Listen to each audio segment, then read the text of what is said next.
শুভ সন্ধ্যা বন্ধুরা। আমরা মোটামুটি সবাই যেটা জানতাম যে এরকম একটা ভ্যাকেন্সি রিলিজ হবে মার্চ মাসের মাঝামাঝি সময়, এবং সেই মতোই মার্চ মাসের 16 তারিখে 543টা ভ্যাকেন্সি রিলিজ হয়েছিল। এবং মার্চ মাসের 16 তারিখে যে 543টা ভ্যাকেন্সি রিলিজ হয়েছিল, তা সেই ভ্যাকেন্সির ক্ষেত্রে যে ফলাফলটা সেটা প্রকাশিত হতে চলেছে আগামীকাল, অর্থাৎ জুন মাসের 4 তারিখে।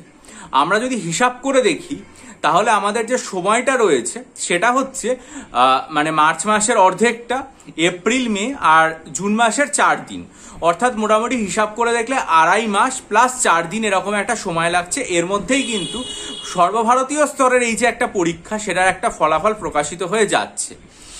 এখন তারপরেও দেখবেন বিভিন্ন ক্ষেত্রে বহু এই সমস্ত যারা পরীক্ষার্থী রয়েছেন এবং পরীক্ষার যারা পর্যবেক্ষণকারী, তারা একটা কথা বারবার বলছেন যে এত দেরি হচ্ছে, এতদিন ধরে ব্যাপারটা চলছে, লংগেস্ট এরকম একটা ব্যাপার। কিন্তু তারা হয়তো জানেন না যে আমাদের রাজ্যে WBCS 2022 সালের প্রিলিমিনারি পরীক্ষা অনুষ্ঠিত হয়েছিল কবে? 2022 সালের জুন মাসের 19 তারিখে। তার এখনো পর্যন্ত যে পরীক্ষা সেটা এখনো কমপ্লিট হওয়া যথেষ্ট দূর আছে। আবার 2021 সালের যে প্রিলিমিনারি সেটা অনুষ্ঠিত হয়েছিল 2021 সালের আগস্ট মাসের 22 তারিখে, এবং তার এখনো সম্পূর্ণ রেজাল্ট বের হয়নি। সুতরাং যে সমস্ত পরীক্ষা দানকারী এবং পরীক্ষা পর্যবেক্ষণকারীরা বলছেন যে এই যে 2.5 মাসের এই পরীক্ষা বা তার কিছু বেশি সময়ের পরীক্ষাটা লংগেস্ট, তারা WBCS পরীক্ষার এই সময়সীমা শুনলে তারা যে কি বলতেন সেটা ভেবেই আমার একটা অবাক লাগছে।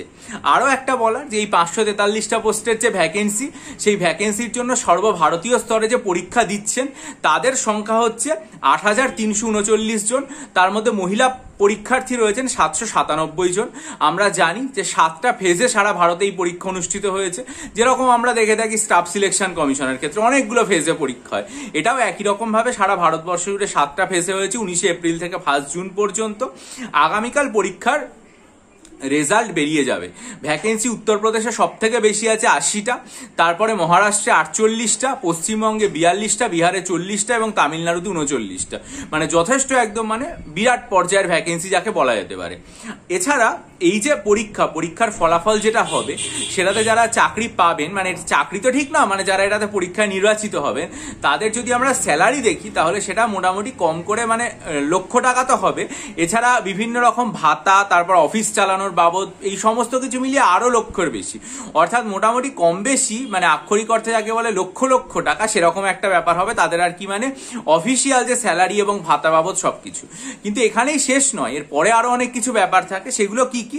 সেগুলো হচ্ছে তারা দিল্লিতে বিনা ভাড়ায় বাংলো পান, যেটা স্বপ্ন আমরা অনেকেই দেখি যে আমরা একটা চাকরি পাবো এবং সেখানে আমাদের বাংলো থাকবে।